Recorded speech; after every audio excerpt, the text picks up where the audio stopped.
बढ़िया बढ़िया बढ़िया। दादा आप अपने फोन से फोटो खींच लेना। शुरू करें? जानकारी देना स्टार्ट करूं? हाँ बुला लो, कोई दिक्कत नहीं। तो बट जानकारी तो दे ही देता हूँ सबको। कोई नहीं कोई नहीं, यहाँ आ जाओ, यहाँ आ जाओ, पास में आ जाओ थोड़ा बस। कोई नहीं। नमस्कार साथियों, मेरा नाम नवीन चंदेलिया भारती है, त्रिलोकपुरी विधानसभा से। आज हम सब लोग जैसा कि आपको पता ही है कि मैं एक बड़ी मूवमेंट में काम कर रहा हूँ और पूरे देश में ये मूवमेंट चल रही है, जिसका नाम है कर्ज मुक्त भारत अभियान। और सभी लोगों को जानकारी है कि किस कदर से हम कैसे हम लोगों की मदद कर रहे हैं और कैसे हम लोगों को जानकारी प्रदान कर रहे हैं और कैसे हम लोगों की जो समस्या है उसका समाधान करने की कोशिश कर रहे हैं। तो आज हम त्रिलोकपुरी विधानसभा के अंदर आज सभी क्षेत्र की जनता आज एकत्रित हुई है एक जगह पे, और हम सभी लोगों से आज वार्तालाप करने आए हैं कि कैसे हम इस मुहिम को त्रिलोकपुरी विधानसभा के अंदर और ज्यादा आगे बढ़ा सकते हैं और कैसे हम और लोगों को जानकारी दे सकते हैं। तो आज हमारे साथ हमारी बड़ी बहन मिस कलावती जी, जो कि कर्ज मुक्त भारत अभियान को अपना समर्थन दे रही हैं, और अन्य जितने भी लोग यहाँ बैठे हैं सभी लोग कर्ज मुक्त भारत अभियान को अपना समर्थन देना चाहते हैं और इस अभियान को आगे बढ़ाने के लिए इन सभी लोगों ने प्रण लिया है। और मैं एक छोटा सा सिपाही हूँ इस मुहिम के अंदर, जो पूरे देश में काम कर रहा हूँ और हर क्षेत्र के अंदर कोशिश कर रहा हूँ कि जाऊं और लोगों से बात करूं। और हमारी सभी टीम के लोग जो कर्ज मुक्त भारत अभियान में लोग काम कर रहे हैं, वो सभी लोग भी इस मुहिम में अपना योगदान देने का प्रयास कर रहे हैं। और ऐसी कोई जगह नहीं है, ऐसा कोई क्षेत्र नहीं है, ऐसा कोई जिला नहीं है, ऐसा कोई राज्य नहीं है, ऐसा कोई शहर नहीं है, ऐसा कोई गांव नहीं है जहां पे कर्ज मुक्ति भारत अभियान ना चल रहा हो। तो आज देश की जो जनता है आज कर्ज की दलदल में इस कदर फंसी हुई है कि लोग बता नहीं सकते कि उनके ऊपर क्या बीत रही है। लोग समझ रहे हैं कि हमारी गलती है कि हम लोग कर्ज की दलदल में फंस के आत्महत्या, जो लोगों को लग रहा है कि हमारी गलती है कि हम कर्ज में फंसे हुए हैं, लेकिन ऐसा नहीं है। आपके साथ जो है एक रणनीति के तहत आप सभी लोगों की आर्थिक स्थिति को खराब करने का जो कार्य है वो वर्तमान सरकार ने किया है। तो आज हम उसी सरकार से ये कह रहे हैं कि जब सरकार अलग अलग तरीके की नीतियां लागू करके उनको उनकी आर्थिक स्थिति खराब कर सकती है, उनकी आर्थिक स्थिति को बेकार बना सकती है, उनके काम धंधे व्यापार को एकदम खत्म कर सकती है, तो जब काम धंधा ही नहीं होगा तो व्यक्ति अपना जो कर्ज है वो कैसे चुकाएगा? अगर काम धंधा होगा तभी तो आप सब लोग अपना कर्जा चुकाओगे। आप लोग क्यों इस मुहिम के अंदर जुड़ोगे? गलत तो नहीं करा? आपका काम धंधा जब चल जाएगा, आपकी रोजी रोटी एकदम सही चलेगी, आपकी आर्थिक स्थिति सही हो जाएगी, तो आप इस मुहिम में नहीं जुड़ोगे। फिर आप क्या करोगे? आप अपना कर्जा खुद ही कमा के आप अपना कर्जा चुका दोगे। तो आज हम सरकार से सिर्फ एक ही मांग कर रहे हैं कि जब सरकार बड़े बड़े उद्योगपति लोगों का लाखों करोड़ रुपए का कर्जा माफ कर सकती है, अभी आरटीआई लगाई गई है हमारी टीम के लोगों के द्वारा। कर्ज मुक्त भारत अभियान की जो टीम जो पूरे देश में काम कर रही है, 28 राज्यों में हम लोग पहुंच चुके हैं और 28 राज्यों में हम लोग काम कर रहे हैं। तो आरटीआई लगाई है। अभी आरटीआई का मतलब क्या होता है मैं पहले आपको समझाता हूँ। आरटीआई का मतलब होता है राइट टू इन्फॉर्मेशन, राइट, जो कि 2005 के अंदर लागू हुआ था। राइट टू इन्फॉर्मेशन एक्ट ये हमारा जो देश की जनता है, जिनको सूचना का अधिकार, जिनको सूचना की जानकारी लेनी है, चाहे वो किसी विभाग से हो, किसी डिपार्टमेंट से हो, या किसी सरकार से भी अगर कोई सवाल करना है या कोई सूचना या कोई जानकारी लेनी है, वो सभी जानकारी राइट टू इंफॉर्मेशन के अंतर्गत आप ले सकते हो, जिसका नाम है आरटीआई, जो कि 2005 में लागू किया गया। अब हमारे जो टीम के मेंबर्स हैं उन्होंने जब आरटीआई लगाई तो पता लगा वर्तमान की जो सरकार बैठी है इस वक्त, वर्तमान में कौन, भाइयों बहनों, भाइयों बहनों बोलते हैं ना वो लोग, तो भाइयों बहनों बोलने की आदत पड़ गई मुझे भी। तो वर्तमान में जो सरकार बैठी है उन्होंने पिछले 9 साल के अंदर बड़े बड़े उद्योगपति लोगों का 25 लाख करोड़ रुपए का कर्जा माफ किया है। बड़े बड़े उद्योगपति लोगों का 25 लाख करोड़ रुपए का कर्जा इस वर्तमान सरकार ने माफ किया है। कि क्या आम जनता का कर्जा माफ नहीं हो सकता? आम जनता का कर्जा कितना है? 2 लाख, 3 लाख, 4 लाख, 5 लाख तक का कर्जा है। अगर सरकार चाहे तो आम जनता का भी कर्ज माफ कर सकती है। हम सरकार के ऊपर दबाव बनाने का प्रयास कर रहे हैं। ये मुहिम की जो शुरुआत की गई थी, इस मुहिम की शुरुआत जुलाई 2022 से मुहिम चल रही है। पिछले 1 साल से ज्यादा का समय हो गया है, लेकिन अभी तक सरकार के ऊपर कोई भी इस मुद्दे को लेकर जू नहीं रेंग रही है। अब सरकार कब हिलती है? सरकार तब हिलती है जब देश की जनता संगठित हो जाती है। तो हम सभी लोग देश की जनता को संगठित करने का काम कर रहे हैं। और मैं भी इस मुहिम में तब से ही काम कर रहा हूं जब से ये मुहिम शुरू हुई है पूरे देश के अंदर। तो मुझे जो कार्यभार जो दिया गया है, वो कार्यभार दिया गया है त्रिलोकपुरी विधानसभा का। वैसे तो मैं अन्य विधानसभा में भी जाता हूँ, लोगों से मिलता हूँ, मीटिंग लेता हूँ और लोगों को जोड़ता हूँ इस मुहिम के अंदर। तो जिन लोगों के ऊपर भी कर्जा है, तो आप ये मत सोचना कि ये कर्ज की दलदल में जो मैं फंसा हूं इसमें मेरी गलती है। इसमें आपकी गलती नहीं है, सरकार की गलत नीतियां जिम्मेदार हैं और सरकार को आगे आना पड़ेगा, इसका श्रेय लेना पड़ेगा और आम जनता का कर्जा भी माफ करना पड़ेगा। जैसे जैसे गौतम अडानी का 12,770 करोड़ रुपया कर्जा माफ किया गया।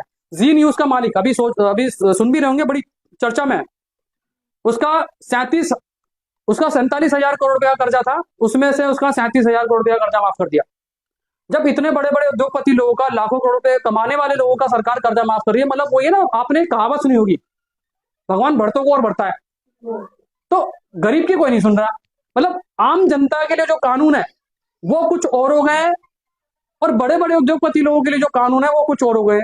गरीब और गरीब होता जा रहा है, अमीर और अमीर होता जा रहा है। लेकिन सरकार इस विषय पे बिल्कुल भी सोचना नहीं चाहती है, ना आम जनता की कर्जा माफी के बारे में सोच रही है। अब हमने क्या क्या करा, जो हमने कार्य किया अब तक, जो हम लोगों को जोड़ पाए, हमारे साथ 1 लाख लोग हुए, 2 लाख लोग हुए। हमने 2 लाख लोगों की जो जानकारी है वो वित्त मंत्रालय भेज दी, फाइलें बना के ना, एक बंच बनता है पूरा, हमारा एक बंडल बनता है, वो सारी जानकारी हम सरकार को पहुंचा देते कि ये वो लोग हैं जो सरकार की गलत नीतियों से परेशान हैं। जीएसटी, नोटबंदी, लॉकडाउन जो आपने लगाया, जो प्रधानमंत्री जी ने लगाया, जो आपकी सरकार ने लगाया, इन सभी नीतियों के कारण ही देश की जनता, ये वो जनता है जिसने आपको वोट इसलिए दिया था क्योंकि आपने कहा था अच्छे दिन आएंगे। क्या ये अच्छे दिन थे? आम जनता को कंगाल कर दो और दो, इससे बुरे दिन तो कुछ हो ही नहीं सकते सरकार में। तो हम सरकार के ऊपर दबाव बनाने का प्रयास कर रहे हैं, सरकार से एक ही मांग कर रहे हैं कि आम जनता का भी कर्ज माफ किया जाए, उनका 2 साल का समय दिया जाए। चाहे बैंकों से लोन लिया हो, चाहे आपने होम लोन लिया हो, बिजनेस लोन लिया हो, पर्सनल लोन लिया हो, क्रेडिट कार्ड का लोन लिया हो, ओडी लिमिट लिया हो, सीसी लिमिट लिया हो, किसान क्रेडिट कार्ड का लोन भी है, वो भी कर्जा भी माफ हो सकता है। चाहे साहूकारों से लिया है वो भी कर्जा माफ हो सकता है। अभी सवाल जवाब मैं बाद में आपको दूंगा, पहले मैं अपनी बात को कह लेता हूँ। तो हमने जब 2 लाख लोग हमारे साथ, 2 लाख परिवार हमारे साथ जुड़ गए, तो हमने क्या करा, 2 लाख लोगों की जानकारी हमने वित्त मंत्रालय भेज दी, वित्त मंत्रालय भेजी।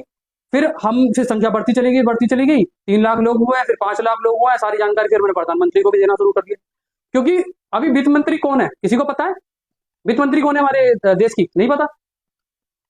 श्रीमती निर्मला सीतारमन जी, जो कि हमारे देश की वित्त मंत्री है। तो उनको हमने जानकारी दी, अवेयर किया कि कैसे आरबीआई की गाइडलाइंस होने के बावजूद भी लोग जो बैंक रिकवरी वाले हैं वो लोगों के साथ बदतमीजी कर रहे हैं, माँ बहन की गालियां दे रहे हैं, घरों पे जा जाके लोगों को परेशान कर रहे हैं, प्रताड़ित कर रहे हैं। और आरबीआई की गाइडलाइंस क्या है कि कोई भी रिकवरी एजेंट 10 बजे से लेकर 6 बजे तक ही घर पे आ सकता है किसी कस्टमर के पास, और अगर वो उसके बाद भी घर पे रुकता है और उनके साथ गलत बिहेवियर करता है तो उसके खिलाफ एक्शन हो सकता है। लेकिन कोई भी व्यक्ति आज, मतलब धरातल पे जो हो रहा है वो कुछ नहीं हो रहा।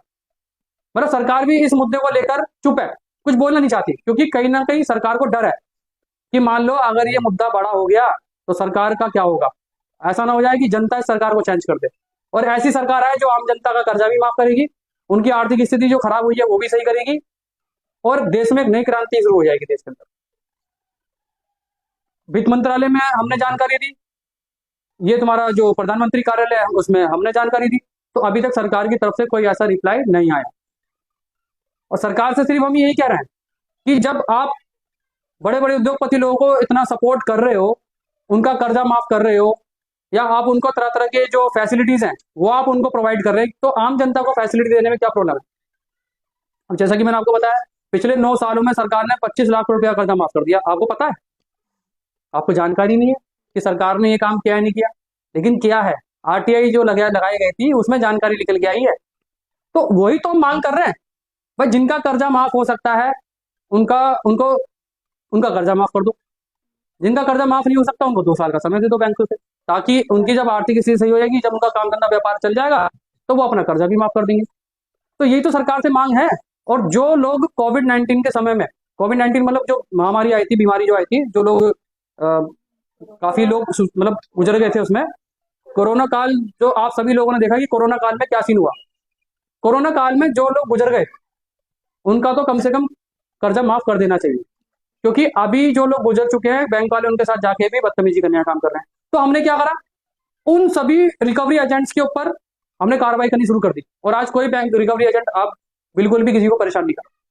ये सबसे बड़ी अचीवमेंट है इस मुहिम की, कि कोई भी रिकवरी एजेंट अगर किसी के घर जा रहा है तो बदतमीजी नहीं कर रहा, उनसे प्यार से बात कर रहा है, उनसे प्यार से डील कर रहा है कस्टमर से। और हमने लोगों के जो राइट्स हैं कि अगर कोई रिकवरी एजेंट आपके घर पे आता है तो कौन कौन से डॉक्यूमेंट मांगना है। अगर कोई रिकवरी एजेंट कौन होता है, जब जैसे मान लो आपने कोई लोन लिया बैंक से और आप लोन नहीं दे पाए या ईएमआई नहीं दे पाए, टाइम टू टाइम आप ईएमआई दे रहे थे लेकिन आपकी जो आर्थिक स्थिति है वो किसी चीज को लेकर खराब हो गई, या घर में कुछ ऐसा हो गया। देखो जो संभावना होती है देखो एक्चुअल में क्या होता है कि संभावना होती है तो कुछ भी हो सकती है हमारे साथ कुछ भी हो सकता है, लेकिन हमें कुछ पता नहीं होता कि आगे हमारे भविष्य के अंदर क्या होने वाला है हमारे साथ। क्या हमें पता है क्या आने वाले समय में क्या हो रहा है, या हमारे साथ आगे चल के क्या होने वाला है, कुछ नहीं पता होता किसी को। मान लो आपने लोन लिया और अब आपकी आर्थिक स्थिति खराब हो गई, आपका जो काम धंधा पहले 100% था आज वो 5% भी नहीं चल पा रहा, तो आप क्या करोगे। तो अब आपको बैंक वाला भी रिकवरी वाले भी आ रहे हैं, आपको परेशान कर रहे हैं और आपको आपके साथ गाली गलौज कर रहे हैं, आपके साथ बदतमीजी कर रहे हैं, और वो तो सुनते भी नहीं है किसी की। अब बंदा क्या करता है, वो उसके पास डिप्रेशन में आ जाता है, वो आत्महत्या कर लेता है। करता है नहीं करता आत्महत्या, कर्जा हो जाता है लोगों पे, आत्महत्या कर लेते हैं। साहूकार लोग लोगों को परेशान करते हैं कि भाई पैसा दिया हमने, पैसा दो। भैया पैसा देने के लिए मना नहीं कर रहा, लेकिन अभी ये तो समझो कि अभी आर्थिक स्थिति सही नहीं है। जब उसकी आर्थिक स्थिति सही होगी तभी तो पैसा देगा। अभी हमारे साथ 20 लाख के आसपास लोग जुड़ चुके हैं इस मुहिम के अंदर, और ये 20 लाख लोग नहीं, 20 लाख परिवार है। और मान लो अगर ये 20 लाख के 20 लाख लोग अगर रोड पे उतर गए तो क्या होगा, सरकार हिल जाएगी और सरकार खुद आएगी, यूं कहेगी कि सर क्या करना है बताइए। तो हम सभी लोगों को संगठित होना है, हमें एकत्रित होना है और हमें आगे आना पड़ेगा, ताकि ये मुद्दा मेन स्ट्रीम भी उठाए, और मेन स्ट्रीम में उठाया भी मुद्दा है। अभी हमने प्रोग्राम किया था 8 अगस्त 2023 के अंदर। 8 अगस्त 2023 में रामलीला मैदान में 2 लाख से अधिक लोग आए थे और पूरा ग्राउंड भर गया था। 8 अगस्त 2023 में प्रोग्राम हुआ था और इतने लोग आए थे, वहां पे सभी लोग कर्जे में फंसे हुए थे। हमने रिकवरी एजेंट वालों की बदतमीजी रोक दी, साहूकार जो परेशान करते थे लोगों को हमने वो रोक दिया। अब सरकार से ये की बात कर रहे हैं कि क्या आप बड़े बड़े उद्योगपति लोगों की तरह आम जनता को फैसिलिटी देने के लिए तैयार हो या नहीं, हमें बता दीजिए, ताकि हम कोई दूसरा विकल्प निकालें जनता के लिए। अब हम जैसा मान लो रिकवरी वाला आ गया आपके पास। अभी मैं आपको एक चीज और बताता हूँ, आपकी नॉलेज के लिए है वो बात। मान लो रिकवरी एजेंट आपके घर पे आता है और आपसे पैसे मांगता है, ईएमआई जो भी आपकी आप नहीं दे पाए, तो आप मना करते हो भाई अभी तो नहीं है मेरे पास। जब काम धंधा नहीं चलेगा तो दोगे कैसे, जब नौकरी छूट जाएगी तो दोगे कैसे। और बहुत सारे लोग पुरुष तो ऐसे हैं जिनके अब काम धंधा है नहीं, अब महिलाएं भी क्या करें, वही परेशान है। कर्जा चढ़े जा रहा है और लोग कर्ज की दलदल में फंस के आत्महत्या कर लेते हैं। और बहुत सारे लोग तो ऐसे हैं जो सुसाइड कर लेते हैं। अभी एनसीआरबी का डेटा है, एनसीआरबी क्या है, भारत सरकार की संस्था है। एनसीआरबी का डेटा है कि पिछले 5 वर्षों में 50,000 से अधिक व्यापारियों ने कर्जे के कारण आत्महत्या की है। एनसीआरबी का डेटा है। अब लोग कर्जे की दलदल में फंस कैसे रहे, जैसे मान लो कि ये बहन है हमारी, इन्होंने कर्जा लिया। अब इन्होंने सोचा कि इसका कर्जा चुका देता हूँ मैं, इनसे इस बहन से कर्जा ले लेता हूँ। तो इन्होंने क्या करा, इन बहन से कर्जा ले लिया उसका कर्जा चुकाने के लिए, तो कर्जा तो अब तुम पे ही चढ़ गया उल्टा। तो ये गलती मत करो, एक कर्जा चुकाने के चक्कर में दूसरा कर्जा मत लीजिए, पहले एक कर्जा चुका दीजिए। और जब सरकार कर्जा माफ करती है तो किसी का कोई सिविल या कोई बैंक का स्टेटमेंट कुछ भी खराब नहीं होता है। और हम जो कर्ज मुक्त भारत अभियान चला रहे हैं ये पूरी तरीके से निःशुल्क है, किसी से भी कोई पैसा नहीं लिया जा रहा, यह अभियान पूरी तरीके से निःशुल्क है। यदि कोई व्यक्ति कर्ज मुक्त भारत अभियान के नाम पे पैसे मांगता है, उसकी कंप्लेंट कीजिए, चाहे मैं क्यों ना हूं। कंप्लेंट कीजिए, पुलिस थाने में जाइए, उसकी कंप्लेंट कीजिए कि अभियान निःशुल्क चल रहा है, ये लोग पैसे मांग रहे हैं। और बहुत सारे लोगों को जेल भी हुई है, जो लोग कर्जा मुक्ति अभियान के नाम पे पैसा मांग रहे थे, लोगों से ठगी कर रहे थे। तो ऐसा कोई काम नहीं करना है, ठीक है। अब मान लो कोई रिकवरी एजेंट आपके घर पे आता है, तो उससे आपका एक अधिकार है। क्या अधिकार है आपके पास, उससे डीआरए का सर्टिफिकेट मांगिए। क्या मांगना है, कितने लोग हैं जिन्होंने बैंक से पैसा ले रखा है, लोन ले रखा है, हाथ उठाना जरा। हाँ हाँ, अरे शर्माने की बात नहीं, बताओ जल्दी, कैमरा मारो सब पे जरा, ठीक है। इतने लोग हैं ना, देखो आप सुन लो, पहले बैंक वालों को समझा देता हूं मैं। जैसे मान लो कि अभी आपकी आर्थिक स्थिति बहुत ज्यादा खराब है, आपका काम धंधा व्यापार नौकरी वगैरह एकदम ठप पड़ गया है, अभी आप नहीं दे पा रहे हो, कोई भी रिकवरी एजेंट आए, अगर वो बदतमीजी करे तो उसकी वीडियो बना लो बिना डरे। क्या बनानी है? हमें बता दो, मेरा नंबर ले लो, आप मुझे बता देना, मैं आ जाऊंगा, मैं संभाल लूंगा उसे। अगर मान लो अगर मैं भी ना हूं तो क्या करना है, वीडियो बना लो उसकी पहले कि भाई ये रिकवरी एजेंट मेरे घर पे आया है और हम लोन अपना चुकाना चाहते हैं, लेकिन अभी जो परिस्थिति है, प्रेजेंट में जो परिस्थिति है बहुत ज्यादा खराब है, तो उससे डीआरए का सर्टिफिकेट मांगो। अभी डीआरए का सर्टिफिकेट क्या होता है? डीआरए का सर्टिफिकेट का मतलब होता है डेप्ट रिकवरी एजेंट। डेप्ट रिकवरी एजेंट का एक सर्टिफिकेट होता है उनके पास, इनके पास, रिकवरी वालों के पास। उन रिकवरी जिनका अधिकार होता है, जिनको वर्बल कम्युनिकेशन के बारे में जानकारी दी जाती है, नॉन वर्बल कम्युनिकेशन के बारे में जानकारी दी जाती है, कस्टमर से कैसे डील करनी है उसके बारे में जानकारी दी जाती है, किस तरीके से लोगों से बात करनी है, कैसे कस्टमर से एक अच्छे बिहेव में बात करना है, तो उसके पास तो ये डीआरए का सर्टिफिकेट मिलेगा जिसने ट्रेनिंग ले रखी होती है। और बहुत सारे बैंकों ने तो गुंडे बदमाशों को पाल रखा है, लोन रिकवरी का काम दे रखा है उनको, और वो आएंगे, वो महिला महिला नहीं देखते, वो ये नहीं देखते पुरुष है महिला है, वो बदतमीजी करनी शुरू कर देते हैं। तो इन्हीं सब हरकतों से, इन्हीं सब गलत नीतियों से हमने लोगों को बचाया, और आज बहुत सारे लोग हमारे इस मुहिम के अंदर जुड़ गए हैं और इस मुहिम को सपोर्ट भी कर रहे हैं, और गांव गांव में, शहर शहर में, जिलों में, हर जगह हमारा ये जो मुद्दा है कर्ज मुक्त भारत अभियान पूरे देश में फैल चुका है। और कहीं भी चले जाओ आप, कहीं ना कुछ आपको हमारा हर जो कार्यकर्ता है कर्ज मुक्त भारत अभियान में वो जुड़ा हुआ मिलेगा। डीआरए का सर्टिफिकेट का मैंने आपको बता दिया। डेप्ट रिकवरी एजेंट, क्या पूछना है उससे आपको? थोड़ा तेज बोलिए, डीआरए एक की आवाज आ रही है बस। डीआरए का सर्टिफिकेट क्या पूछना है? डीआरए का सर्टिफिकेट पूछना है, कोई भी रिकवरी एजेंट आएगा। अब ये डीआरए का सर्टिफिकेट वो होता है, एक लाइसेंस होता है वो उनके पास, मतलब रिकवरी एजेंट के पास एक अधिकार है, वही रिकवरी एजेंट रिकवरी करने का काम करेगा जिसके पास डीआरए का सर्टिफिकेट होता है। जिसके पास डीआरए का सर्टिफिकेट होता है वही रिकवरी एजेंट बन सकता है। और ये रिकवरी एजेंट कब बनेगा? जब बैंकों के द्वारा ट्रेनिंग दी जाती है, उसको उसको जानकारी दी जाती है कैसे कस्टमर से बात करनी है। अगर कोई भी व्यक्ति, कोई भी रिकवरी एजेंट आपसे बदतमीजी में बात करे तो समझ जाओ उसके पास रिकवरी एजेंट का सर्टिफिकेट नहीं है। उसकी वीडियो बनाओ, उससे सर्टिफिकेट मांगो, सर्टिफिकेट जब आप मांग लोगे भाग जाएगा तुम्हारे घर से और आपको परेशान नहीं करेगा। तो कोई भी रिकवरी एजेंट आपके घर पर आए, बैंकों वालों से बोल रहा हूँ, जो बैंकों से जिन्होंने लोन लिया है उससे डीआरए का सर्टिफिकेट मांगना है। ज्यादातर बैंक रिकवरी वालों के पास ये होता नहीं है, ये आपका अधिकार है पूछने का कि भाई डीआरए का सर्टिफिकेट दिखला कहाँ है, नहीं है तो उसकी कंप्लेंट करो, पुलिस थाने में जाओ और बोलो पुलिस वालों से कि बिना डॉक्यूमेंट के, बिना आइडेंटिटी कार्ड के ये हमारे घर पे व्यक्ति जो है कैसे आ गया और कैसे हमारे साथ मिसबिहेव कर सकता है, इसका अधिकार क्या है। इस पर डीआरए का सर्टिफिकेट नहीं है। दूसरा सर्टिफिकेट, दूसरी चीज क्या पूछनी है? जॉब अथॉरिटी लेटर, ये लिख लो सारी चीजें। जॉब अथॉरिटी लेटर मैं लिखवा दूंगा, कोई नहीं, जॉब अथॉरिटी लेटर मांग रहे हैं।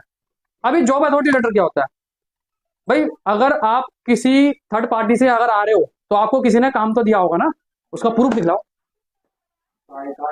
आई कार्ड पूछो उसका, अगर नहीं दिखलाता है तो कोई पैसा देने की जरूरत नहीं है, उससे सीधा बैंक में जाओ, बैंक वालों से वार्तालाप करो और बैंक वालों को लेटर लिखो। अगर जैसे मान लो कि बैंक वाले, जैसे मान लो कि आपकी एक दो ईएमआई जो होती है वो नहीं दे पाते, तो बैंक वाले क्या करते हैं, लेटर देते हैं।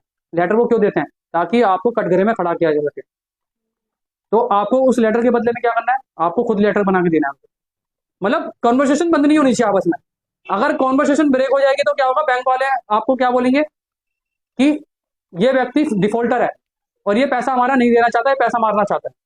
तो आपको क्या करना है, लेटर लिख के देना उस बैंक वाले को, ताकि बैंक वाले आपको समय दे देते। भाई जब बड़े बड़े उद्योगपति लोगों को अंडर राइट ऑफ कर दिया जाता है उनका कर्जा, जब राइट ऑफ कर दिया जाता है, जब उनको समय दे दिया जाता है, तो आपको भी तो समय मिल सकता है, नहीं मिल सकता? 2 महीने का, 3 महीने का, 6 महीने का। और बड़े बड़े उद्योगपति लोगों को तो 1-1, 2-2 साल का समय मिलता है, तो आपको भी मिल सकता है। ये लड़ाई है क्या? ये क्रांति है। ये कर्जा मुक्ति जो है ये क्रांति है, और ये अभियान जो है जीवन रक्षक अभियान है। कितने लोगों को तो हमने मरने से बचाया। बहुत सारे लोग तो ऐसे थे जो कर्ज की दलदल में फंस के आत्महत्या करने वाले थे, उनको हमने बचाया। बहुत सारी महिलाएं थी जो परेशान थी, उनके पुरुष परेशान थे, वो आत्महत्या करने वाले थे, उन महिलाओं को हमने बचाया, उनके पुरुषों को हमने बचाया, इस अभियान ने बचाया। और सरकार की ही जिम्मेदारी बनती है कि एक एक व्यक्ति की समस्या समझो और उसका समाधान करो। अब तो समय भी बहुत कम रह गया, अब तो चुनाव आने वाला है और अभी 20 लाख लोग हमारे साथ जुड़ चुके हैं, हमारे इस मुद्दे में एसोसिएट हो चुके हैं। तो आप सब लोगों को भी इस मुहिम में बढ़ चढ़कर हिस्सा लेना है। जब भी आपको कहीं बुलाया जाए आपको पहुंचना है। और अभी हमने पहले बीच में कर्जा मुक्ति का सर्टिफिकेट दिए थे लोगों को, उन्होंने बैंकों में लगाया और लोगों को टाइम भी मिला। बहुत सारे लोगों ने तो लोक अदालत जो होती है ना, जो बैंक जैसे हम ईएमआई नहीं दे पाते तो लोक अदालत वाले बुला लेते हैं, तो वहां पे भी वो सर्टिफिकेट दिया तो लोगों को टाइम मिलना शुरू हो गया। एक एक साल का, दो दो साल का, तीन तीन महीने का, चार चार महीने का, पांच पांच महीने का लोगों को टाइम मिलना शुरू हो गया। तो हमारे इस मुहिम से काफी लोगों को रिलीफ मिला है और काफी लोगों को फायदा भी हुआ है। और अब हम जल्दी कर्जा मुक्ति कार्ड भी देने वाले हैं। या तो ये वर्तमान सरकार कर्जा माफ करेगी, या नहीं अगर कोई सरकार आती है, जब वो कर्जा माफ करेगी तो आपका कर्जा मुक्ति का कार्ड देखा जाएगा। अभी कर्जा मुक्ति कार्ड क्या है, अभी खाली कुछ शहरों में ही ये कर्जा मुक्ति कार्ड बट रहे हैं हमारी टीम के माध्यम से। अभी जब इस दिल्ली लोकसभा में कार्ड बंटने शुरू होंगे तो मैं आपको जानकारी दे दूंगा। हमारे जो कार्यकर्ता है जिनको यहाँ से लीड करने का मौका दिया है, उनको जानकारी मिल जाएगी कर्जा मुक्ति कार्ड आ चुके हैं। आप उस एड्रेस पे जाइए और अपना कर्जा मुक्ति का जो कार्ड है वो ले लीजिए। कर्जा मुक्ति कार्ड जिसके पास होगा उसी का कर्जा माफ होगा। या तो वर्तमान सरकार करेगी, वरना भविष्य में ऐसे सरकार लाएंगे जो आम जनता का कर्जा माफ करेगी। कोई भी हो सकता है, या तो हम सब लोग भी हो सकते हैं, जैसे मान लो हमारे साथ जो नए लोग जुड़े हैं, जो इस मुहिम को चला रहे हैं, वो लोग भी हो सकते हैं। हमारे जो कर्जा मुक्ति अभियान के जो प्रभारी हैं वो आनंद कुमार गुप्ता भारती जी है, जो सूरजमल बिहार में है उनका ऑफिस, वहां से ही आपको कर्जा मुक्ति कार्ड मिलेगा। लेकिन अभी नहीं मिलेगा, अभी कर्जा मुक्ति जो कार्ड है वो नहीं आए हैं। जब आएंगे तो आपको जानकारी मिल जाएगी। उसके बाद आप वहां पे जाइए, अपना कर्जा मुक्ति कार्ड का कोड लीजिए, एक फोटो रखना अपने साथ। फोटो जो है वो कर्जा मुक्ति कार्ड पे लगेगी, एक फोटो खिंचवा लेना सारे के सारे। वो जो आपकी फोटो होगी उस पर स्टैंप भी लगेगा, आपका फॉर्म भी भरा जाएगा उसी पे ही, और आपका जो फोटो होगा वो भी उस कर्जा मुक्ति कार्ड में लग जाएगी आपकी। तो डरना नहीं है, घबराना नहीं है। कोई भी रिकवरी एजेंट आता है उससे डॉक्यूमेंट मांगिए, कोई साहूकार आता है उससे टाइम मांगिए। कोई भी साहूकार आते हैं तो सीधा, अगर वो ज्यादा आपको प्रताड़ित कर रहा है तो आप डीएम के पास जा सकते हैं, डिस्ट्रिक्ट मजिस्ट्रेट से भी बात कर सकते हैं, उसको ज्ञापन दे सकते हैं कि सर मैं पैसा देना चाहती हूँ। लेकिन जब सरकार ने जीएसटी लगाया, नोटबंदी लगाया, लॉकडाउन लगाया, डिमोनिटाइजेशन किया, उसके बाद से ही मेरा काम धंधा व्यापार एकदम ठप पड़ गया। मैंने कहा ना, आज देश की जनता कर्जे में, इसमें आम जनता की गलती नहीं है, इसमें सरकार की गलत नीतियां जिम्मेदार है। तो आप अपने आप को दोषी क्यों दे रहे हो? मेरा सवाल आप सभी लोगों से हो। तो आपकी गलती नहीं है, इसके पीछे का जो संयंत्र है वो समझो कि ये जनता को आर्थिक गुलाम बनाना चाहते हैं। और कर्जा मुक्ति अभियान एक ऐसा माध्यम है जो आपकी आर्थिक गुलामी की आजादी की लड़ाई है। पहले हमने अंग्रेजों से आजादी पाई थी, इस बार आर्थिक गुलामी से आजादी की लड़ाई है। और आपको भी इस क्रांति का हिस्सा बनना पड़ेगा। ये एक क्रांति है, ये एक राजनीतिक क्रांति है। या तो हम तो ये कह रहे हैं कि वर्तमान सरकार इस मुहिम का समापन कर दे, आम जनता की समस्या का शॉर्ट आउट कर दे। बहुत सारे लोग कह रहे हैं कि हम राजनीति कर रहे हैं। हाँ जी बाबू जी, बहुत सारे